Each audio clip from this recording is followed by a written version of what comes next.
மட்டக்களப்பில் மாபெரும் விவசாய கண்காட்சி.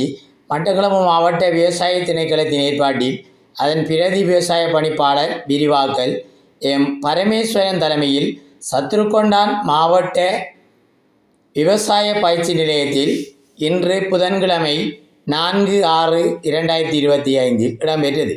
இக்கண்காட்சியில் நவீன தொழில்நுட்பத்துடன் காலநிலைக்கு சாதகமான பாதுகாப்பு கூடாரத்தில் பயிர்ச்செய்கை தொகுதி, நகர்ப்புற மாடித்தோட்ட பயிர்ச்செய்கை தொகுதி, மரக்கறி, இலை மரக்கறி, கிழங்கு பயிர்கள், மூலிகை தாவரங்கள், பந்தல்களில் பயிர்ச்செய்கை தொகுதி, பண்ணை பெண்கள் விரிவாக்கல் தொகுதி, காளான் செய்கை மற்றும் தேநீர் வளர்ப்பு தொகுதி, நெல் ஆராய்ச்சி அபிவிருத்தி நிறுவனம், பத்தலகொட கிழக்கு பல்கலைக்கழகம் பண்ணை இயந்திரமயமாக்கல் பிரிவு, மகா இருப்பள்ளம மற்றும் பல நிறுவனங்களது காட்சி கூடங்களை அமைத்து காட்சிப்படுத்தப்பட்டது.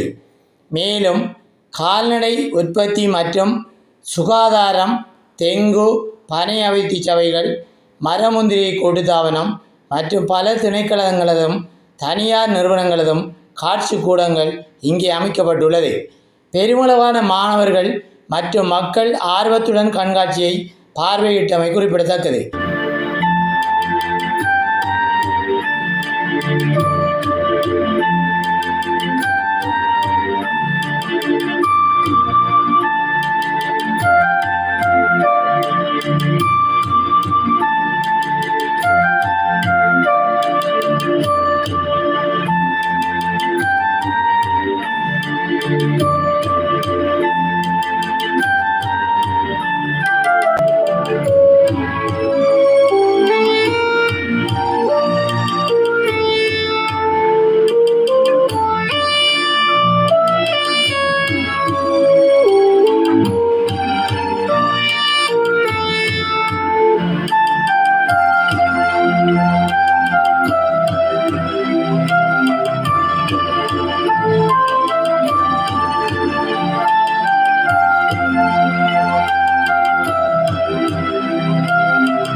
வணக்கம்.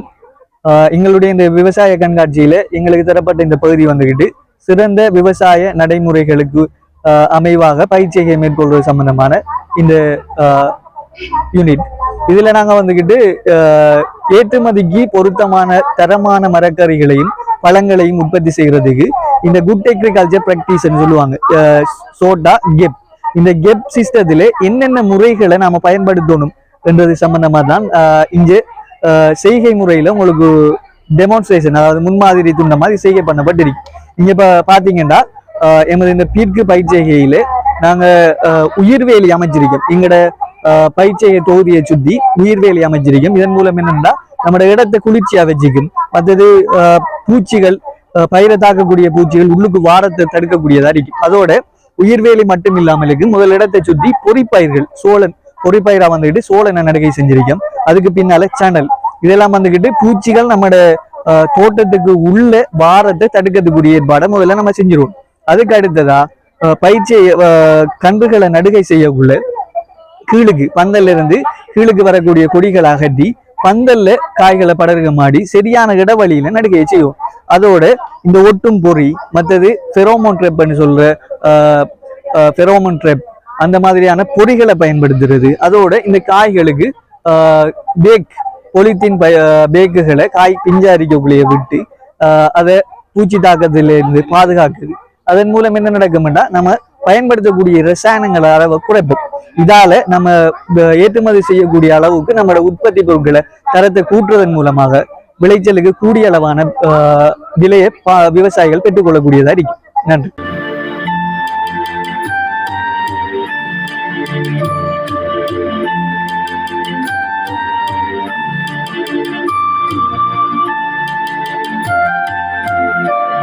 அனைவருக்கும் வணக்கம். எங்களோட பகுதி வந்துட்டு சிறந்த விவசாய நடைமுறைகளை பின்பற்றி எப்படி நாங்கள் பல மரக்கறிகளை உற்பத்தி செய்யறோன்னு சொல்றதுதான் எங்களோட தொகுதி. குட் அக்ரிகல்ச்சர் ப்ராக்டிஸ் என்று சொல்லுவோம். இதில் வந்துட்டு நாங்கள் ரசாயனங்கள் விவசாய ரசாயனங்களை குறைத்து எவ்வாறு மரக்கறி பழங்களை உற்பத்தி செய்வது, அதனை எவ்வாறு நாங்கள் ஏற்றுமதி செய்வது என்ற ஆலோசனைகளை வழங்குகின்றோம். இங்கே உங்களுக்கு பார்த்தா தெரியும், நிறைய சிறந்த விவசாய நடைமுறைகள் ப்ராக்டிஸ்களை நாங்கள் இதுக்குள்ள உங்களுக்கு லைவாக காட்டியிருக்கிறோம். ஏற்கனவே சொன்ன மாதிரி இப்போ பிரதானமாக நாங்கள் இந்த காய்களுக்கு உரையிற நோக்கம் வந்துட்டு எங்களுக்கு மரக்கறி இந்த தாக்கத்தை குறைக்கிறதுக்கு. இப்போ நாங்கள் இந்த பேக்கு போடலாட்டி நாங்கள் கூடுதலான ரசாயனம் விசிற வேண்டி வரும். இதால் இப்போ எங்களுக்கு தெரியும் பீக்கு எல்லாம் வந்துட்டு ஒரு நாள் விட்டு ஒரு நாள் காயாயிர சிஸ்டத்துல இருக்குது. சில டைம் 2 நாள் அப்படி போகக்குள்ள 3 நாள் போகக்குள்ள காய் முத்திடும். அப்போ அந்த டைமுக்கு ரசாயனம் தெளிக்கக்குள்ள எங்களுக்கு அது ஒரு ஆபத்தாக மாறும். அப்போ நாங்கள் அந்த பேக் போடுவோம்னு சொன்னால் நாங்கள் 1 to 1 நாள் அல்லது 2 நாளைக்கு ஒருக்கா காயை நாங்கள் ஆஞ்சி சாப்பிடலாம். என்ன ரசாயனம் இருக்காது. அதே மாதிரி தான் நாங்கள் ஒட்டும் பொடி பயன்படுத்தியிருக்கிறோம். பூச்சிகள் இங்கே சாருஞ்சுற பூச்சிகளை தாவரத்தை பிரதான பயிரை தாக்காம அந்த ஒட்டும் பொறியில வந்து சிறைப்படுறதால எங்களுக்கு அங்கேயும் பூச்சியை நாங்கள் இயற்கையாக கட்டுப்படுத்துகிறோம். அதே போல் உங்களுக்கு தெரியும், இப்போ அதாவது வெப்பம் கூடுதலாக நிலவுகின்ற காலம் இப்போ காலம். அப்போ அதுக்காக வேண்டி நாங்கள் அந்த உயிர் வேலி பாவித்திருக்கிறோம். இது வந்துட்டு சூழலை குளிர்மைப்படுத்தும். அப்போ இதாலையும் எங்களுக்கு என்ன செய்யும் சொன்னால் பூச்சிகளோட தாக்கம் குறைக்கப்படுறதோட தாவரங்களுக்கும் வெப்பத்தினால் வர தாக்கத்தையும் நாங்கள் குறைத்து கூடுதலான விளைச்சலை பெற்றுக்கொள்ளலாம். இதுக்குரிய நடைமுறைகள் நீங்கள் இவ்வாறு செய்வீர்களா இருந்தால் நாங்கள் நேரடியாக உங்களுடைய பண்ணைகளை வந்து பார்வையிட்டு விவசாய திணைக்களத்தால் உங்களுக்கு எஸ்எல் கேப் சர்டிஃபிகேட் பெற்றுத்தரத்துக்கு நாங்கள் உங்களுக்குரிய வழிகளை செய்வோம்.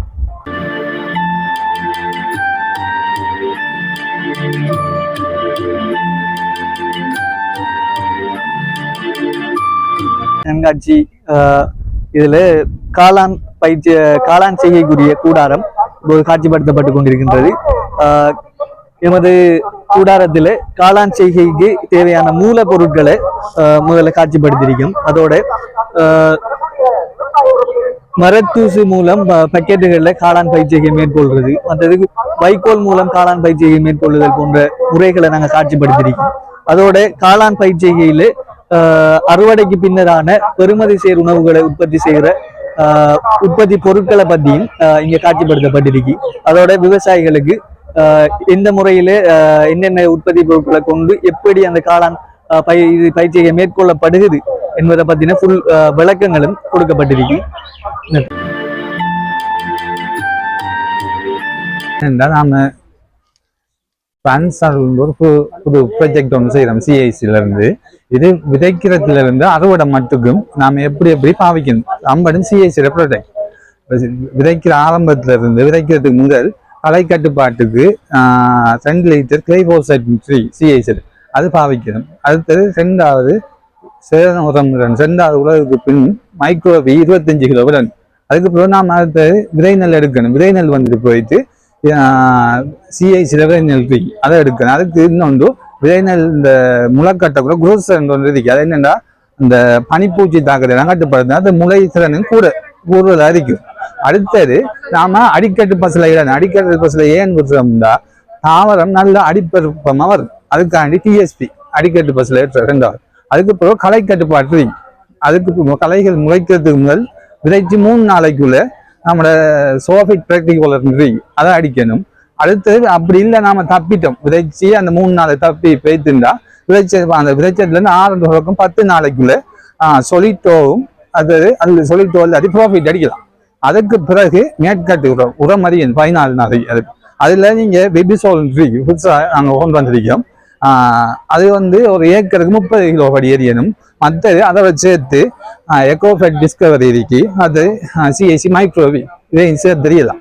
அதுக்கு பிறகு பூச்சி நாசினி மற்றும் திர உரங்கள் விசிறு அது விதைச்சு 28 நாளைக்கு பிறகு அதுல வேட்டோகோன் அப்படி 2 நாசினிகள் அதை நான் விசிறலாம். அது 2வது உரம் மிதியன் பெஸ்ட் உரத்துக்கு அது 2வது உரம் மிதிக்கு அது விதைச்சு 28 தொடக்கம் 36 நாட்களுக்குள்ள வெபிசோலும் யாரம்லா கம்ப்ளெக்ஸும் இருக்கு, அதை எரியலாம்.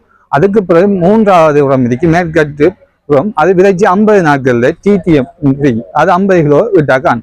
அதுக்கு பிறகு நாம தாவரத்துல பூச்சி நாசினி பூச்சி அப்படி இருந்தா மாத்திரம் பூச்சி நாசினி விதைச்சு 55 நாட்கள்ல இருக்கணும். வேட்டோக்கோ பூச்சி நாசினி அதை அடிக்கலாம். அதுக்கு பிறகு தேவை ஏற்பட்டா மாத்திரம் 3வது உரமாக 55 நாட்களுக்கு பின்னுக்கு விபிசோல் யூரியாவும் யாரமில்லா காம்ப்ளெக்ஸும் விடலாம். அடுத்தது வயலை நம்ம பங்கஸ் நாசினி அடுத்த நம்ம வயல்ல பங்கஸ் அப்படின்னு அடிச்சிருந்தா 60 நாட்களுக்கு பிறகு இந்த இருக்கிற அஸ்மிடார் என்ற ஒரு எண்ணெயை மிஸ்டார் என்ற எண்ணெயை பாவிக்கலாம். அதுக்கு பிறகும் வயல்ல அப்படி கருப்பூச்சி கவித நிறத்தத்தி அப்படி இருந்து 60 நாட்களுக்கு பிறகு செஸ் என்ற எண்ணெயும் அக்டாரா அப்படி அந்த எண்ணெயும் பாவிக்கலாம். பாவிச்சா இது என்னடா நாம கிடைக்கிற விளைச்சலோட 5-6 முறை கூட சும்மா ஒரு ஏக்கர்ல 5-6 முறை கூட எடுக்கிற அளவுக்கு இதுல இருக்கு சிஎஸ்சி.